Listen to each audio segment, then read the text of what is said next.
एक घटना है। श्री मलुकदास जी महाराज कड़ा ग्राम में विराज रहे थे, जब उनकी जन्मभूमि।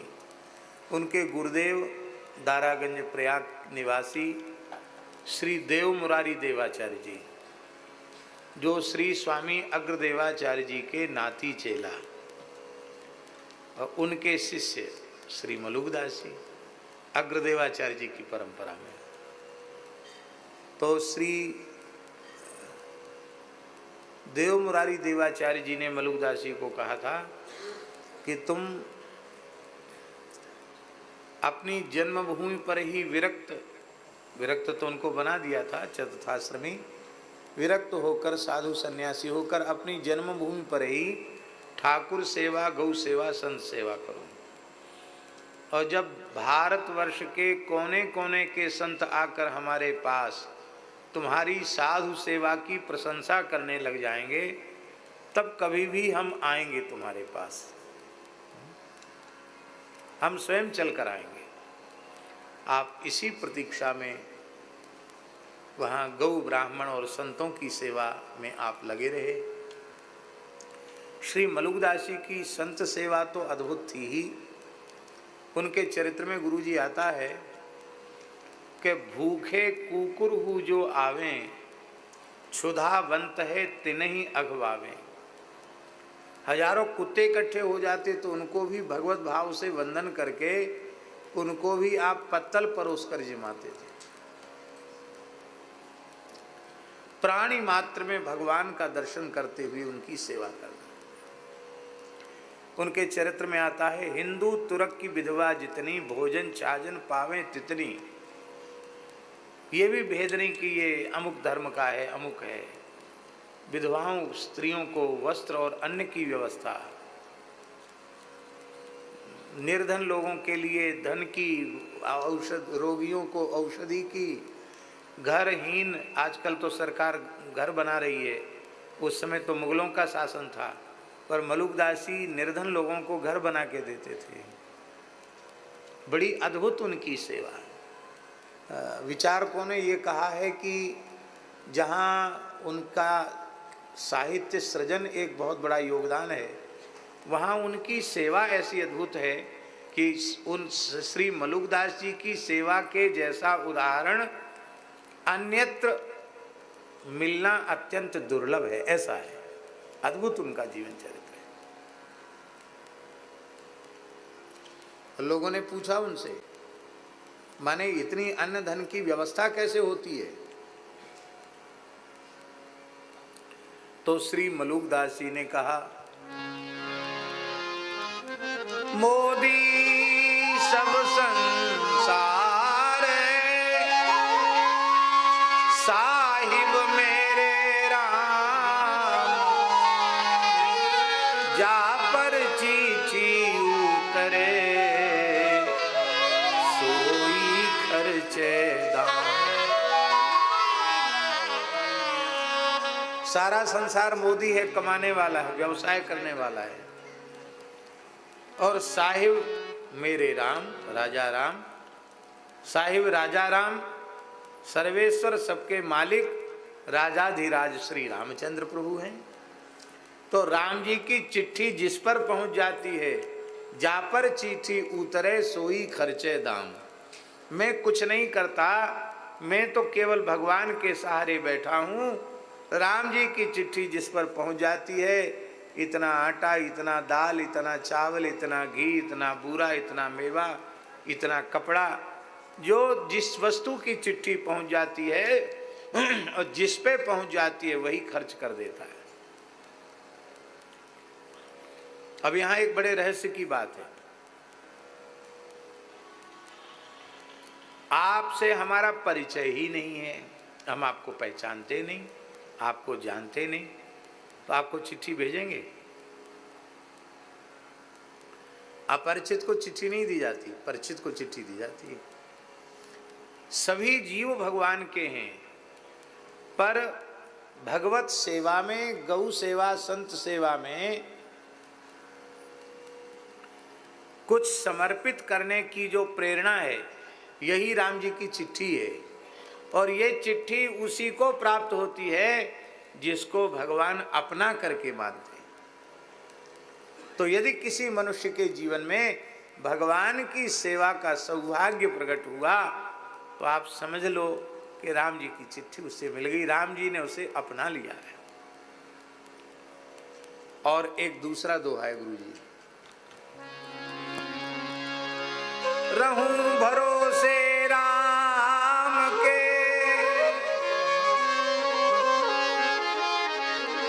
रहूं भरोसे राम के, बणि जय कबहु न जाऊं। कमाने का कोई उद्यम नहीं करता, बणि जय कबहु न जाऊं, दास मलूका यूं कहे, हरि बिड़वे में खाऊं। कहते हमारा राम जी से समझौता हो गया है। क्या समझौता हो गया? बोले हमारा राम जी से यही समझौता हो गया, भगवान से हमने कह दिया कि खाने का काम और राम राम करने का काम तो हमारा, और व्यवस्था जुटाने का काम आपका। आप कहो कि पहले कमाओ फिर खाओ फिर समय बचे तो भजन करो, तो इतना काम हमसे नहीं होगा। हम केवल राम राम का ठेका ले सकते हैं और वो भोजन का ठेका आपको लेना पड़ेगा। हमारे यहाँ साधुओं में कहावत है,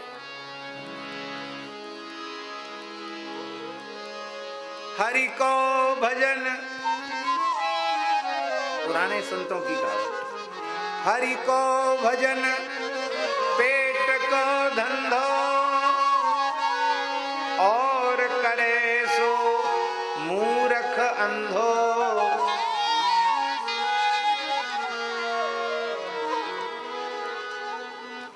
सब कमाने में ही तो परेशान है। बोले ये सब समय चला जाता है इसमें कमाने में, इसलिए अनन्यास चिंतयन्तो माम ये जनाः पर्युपासते तेषां नित्याभियुक्तानां योगक्षेमं वहाम्यहम्। इसका प्रत्यक्ष अनुभव करके, इसे चरितार्थ करके श्री मलुकदास जी ने लिखा है। और गुरुजी एक और विशेष बात, आज जो आ गया चरणों में द्रव्य, उसको आज सूर्यास्त होने के पहले पहले समाप्त कर देना, दूसरे दिन के लिए कुछ भी शेष न रखना। रोज नई व्यवस्था। जब अकबर ने सुना कि कमाते कुछ नहीं है और रिद्धि सिद्धि का कोई पारावार नहीं है, तो आखिर परीक्षा करें कि धन के प्रति लोभ तो प्रायः मनुष्य में होता है। कैसा फकीर है कि जो आवे उसी को लुटा देता है।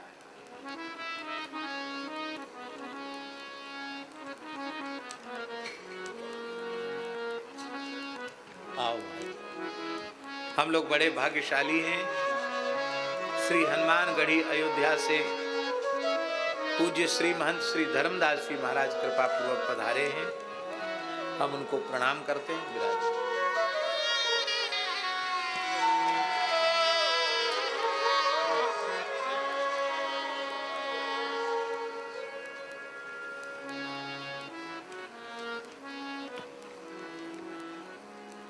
तो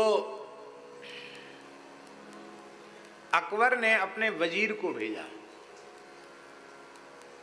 बहुत ध्यान से सुने, मलूकदास जी की परीक्षा लेने के लिए भेजा। तो मोतियों में बसरा का मोती सबसे मूल्यवान माना जाता है।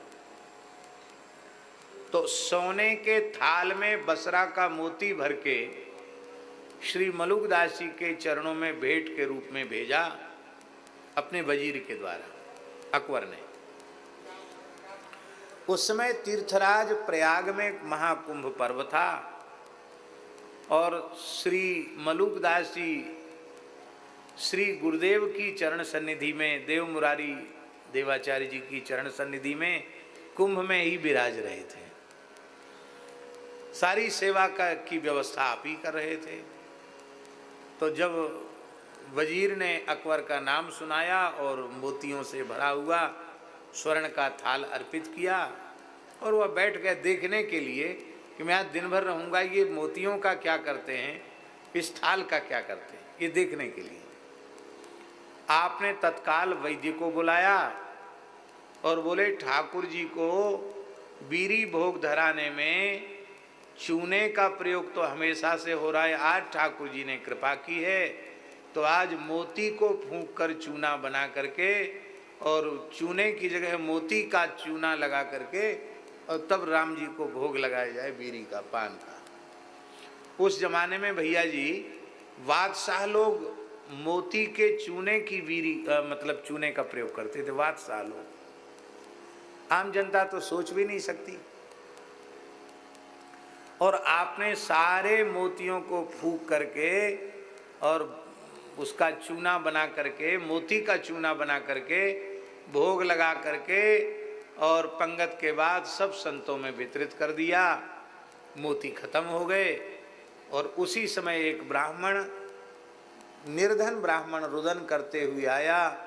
बोले महाराज मैं बहुत गरीब ब्राह्मण हूँ, मेरी पुत्री विवाह के योग्य है, विवाह की तिथि निश्चित है, विवाह होने ही वाला है, नाते रिश्तेदारों ने कुछ सहयोग करने का आश्वासन दिया था, अब सबने हाथ खड़े कर दिए, अब मैं क्या करूं महाराज, बेटी का ब्याह है, 2 दिन 4 दिन बचे हैं, मैं क्या करूं, यदि व्यवस्था नहीं हुई तो मैं तो त्रिवेणी संगम में आत्महत्या करूं।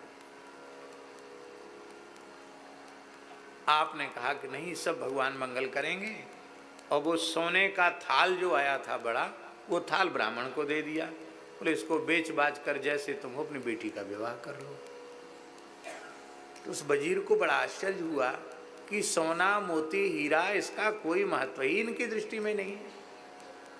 समलोष्टास्म कांचन, यही है उनकी ऊंची अवस्था।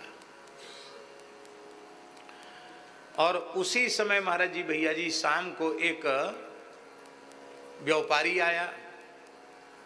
उस व्यापारी ने एक बहुत मूल्यवान मोतियों की माला मलुकदास जी के गले में धारण करा दी। तो वजीर के मन में लालच आया, अकबर के वजीर के मन में, कि महाराज तो कुछ रखते नहीं है, जो आया उसको लुटा देते, किसी न किसी को दे देते हैं। तो मैं बादशाह का वजीर हूं, पर बादशाह के पास इतने मूल्यवान मोतियों का हार नहीं है जितना मूल्यवान ये हार। वो जानता था बहुत बेशकीमती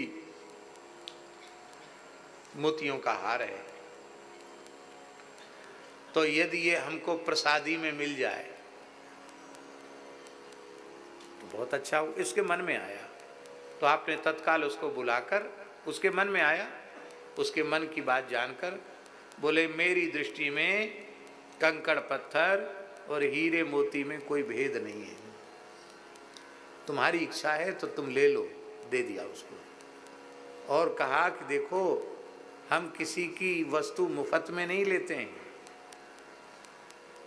तो उसको और आश्चर्य हुआ कि ये कौन सा पैसा दिया इन्होंने इसका। तब आपने अपने कंधे का आंचला हटाया तो वहाँ थोड़ी सी चमड़ी छिली हुई थी। तो कहा महाराज जी आपको ये चोट कैसे लग गई।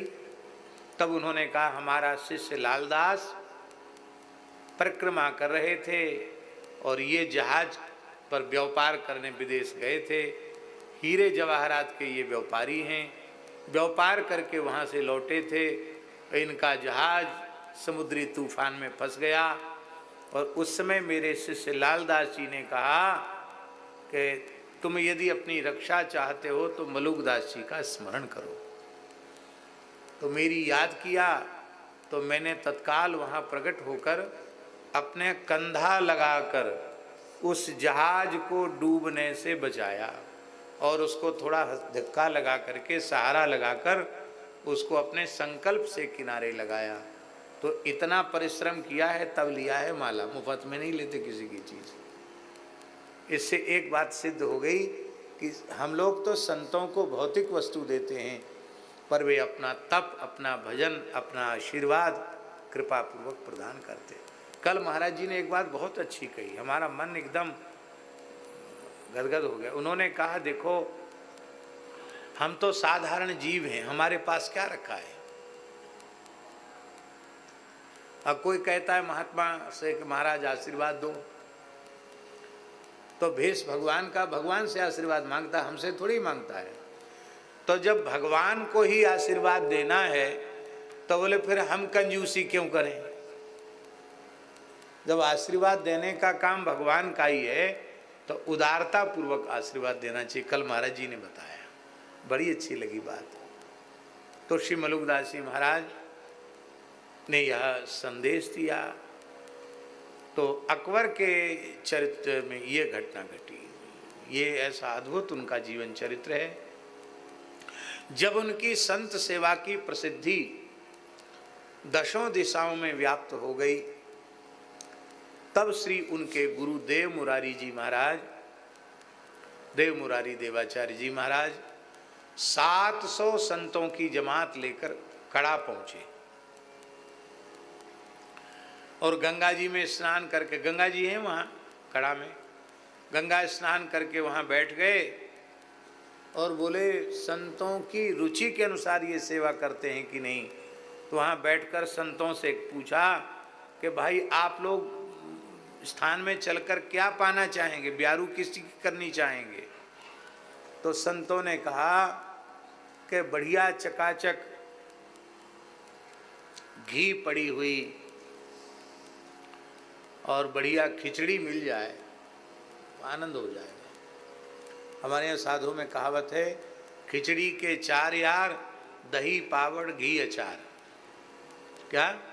खिचड़ी के 4 यार, दही पापड़ घी अचार। ऐसी पूरी सांगो पांग खिचड़ी मिल जाए तब क्या कहना। हम लोग तो खिचड़ी पाना जानते ही नहीं। हमारे पूज्य गुरुदेव पहाड़ी बाबा महाराज कभी कभी खाक चौक में रघुनाथ जी को खिचड़ी का भोग लगाते थे, जब उनके मन में आ जाए। तो भैया जी जितनी खिचड़ी उतना घी, आप सोचो। और उनका नाप था, ये बीच वाली उंगली के इतना पानी डालते थे बस, और बराबर का घी उसमें रम जाता था खिचड़ी में। थोड़ा मिठाई भी, गुड़ भी डालते थे, अदरक भी डालते थे, काली मिर्च सौंफ भी डालते थे, बहुत सी चीज़ डालते थे उसमें, केसर भी डालते थे, बढ़िया रबड़ी। मैंने वो खिचड़ी क्या, वो तो सब व्यंजनों को लज्जित करने वाली चीज़ ऐसी। और जब बन जाए इतना घी उसमें रम जाता था, बाहर दिखता नहीं था। और जब बन जाए तो फिर ऊपर से सेर आध सेर घी, फिर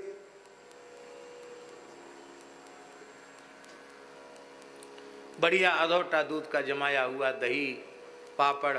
महाराज खिचड़ी को देख के लोग कहते थे हम भंडारे में नहीं जाएंगे, हम तो यही खिचड़ी पाए।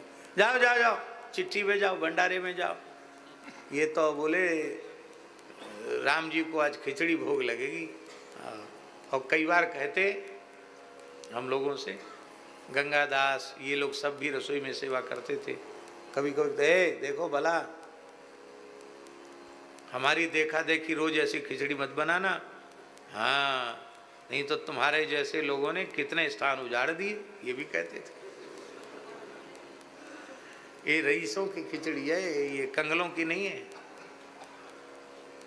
तो ऐसी ही खिचड़ी खाने की इच्छा सबने की।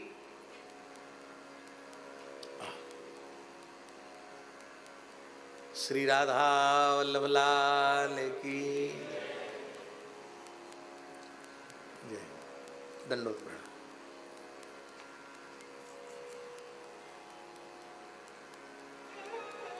है हाँ ठीक।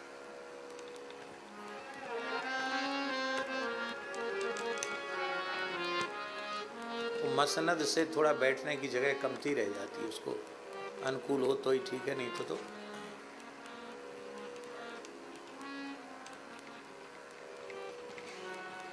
इससे बाधा तो नहीं हो रही है सामने जो।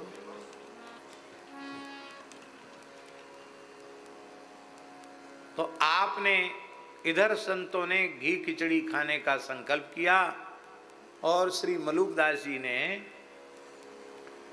रसोइया को आदेश दिया, जो संत रसोई में सेवा करते थे उनको कहा कि आज तो रघुनाथ जी को खिचड़ी का ब्यारू में खिचड़ी का भोग लगाओ।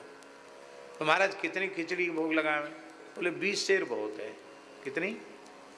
20 सेर खिचड़ी। रसोइये ने आज्ञा का पालन किया, भोग लग गया और 700 संतों के साथ श्री मलुकदास जी के गुरुदेव देव मुरारी देवाचार्य जी आ गए। गुरु जी को साष्टांग प्रणाम किया, संतों को प्रणाम किया, विराजमान किया और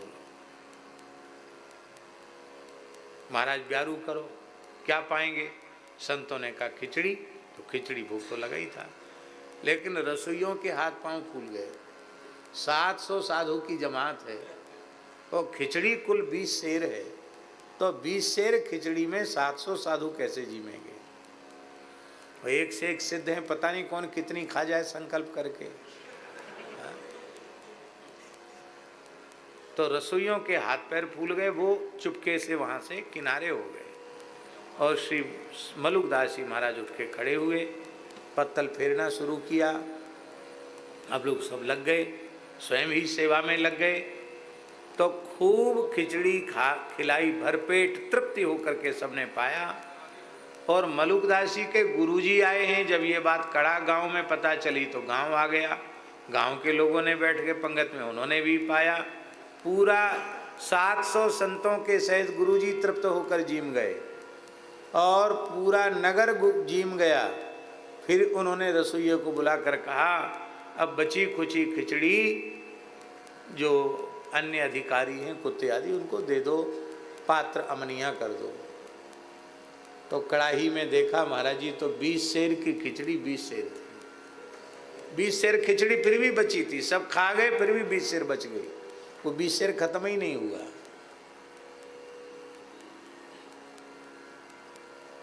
गुरुजी ने हृदय से लगाया और हृदय से लगा करके, ऐसा चरित्र में लिखा है, उनके माथे पर पाग बांधी और कहा, अब आप वैष्णव परंपरा के आचार्य हो गए।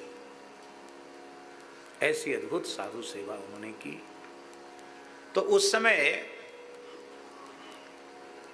अलखराम दास जी जो मलुकदास जी के शिष्य थे, उन्होंने अपने दादा गुरुजी श्री देव मुरारी देवाचार्य जी से पूछा कि गुरुजी, ये हमारे गुरुजी के जीवन में ऐसी घटनाएं कैसे घटती हैं जिनमें बुद्धि काम नहीं करती है? अभी अभी की घटना है कि 20 सेर खिचड़ी बनी थी और सबके जीवने के बाद भी 20 सेर बच गए। हजारों लोग खा गए, फिर 20 सेर बच गई। ऐसा कैसे हो गया? तो उनकी मलुक परिचय में, उनके चरित्र में लिखा है महाराज जी, अलख राम सो कहो मुरारी, मलूक रूप आप बनवारी। अलख राम सो कहो मुरारी, देव मुरारी देवाचार्य जी ने अपने नाती चेला अलख राम दास जी से कहा कि मलूक रूप आप बनवारी। स्वयं भगवान ही मलुकदास जी के रूप में आए, आचार्यम माम विजानीया। और जैसे श्रीमन महाप्रभु जी जगन्नाथ जी में समाहित हुए, ऐसी इनके जीवन चरित्र में है कि आप जगन्नाथपुरी में पहुँचे और जगन्नाथ मंदिर में सबने जगन्नाथ जी के गर्भगृह में, जगन्नाथ जी के गर्भगृह में जगन्नाथ जी में अंतर्धान होते हुए देखा। आज भी जगन्नाथ जी का जल जहाँ से जाता है उस पनाले में मलुकदास जी का निवास है। और जगन्नाथ जी से कहा, आपके पाते समय जो आपके अधर से नीचे गिर जाए उस पर मेरा अधिकार हो। तो रत्न वेदी पर जो प्रसाद गिर जाता है उसको आज भी मलुकदास जी के नाम से रखा जाता है। हाँ से ऐसा अद्भुत उनका जीवन चरित्र है। बस एक छप्पे कह करके, मन तो आज केवल छप्पे का था, लेकिन एक चरित्र आ गया, ठीक है। किसी भाव को लेकर दास के मन में प्रेरणा हुई तो हमने कुछ पंक्तियां लिखी। बनमाली जगदीश प्रभु, धरि मलूक बपु अवतरे,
जन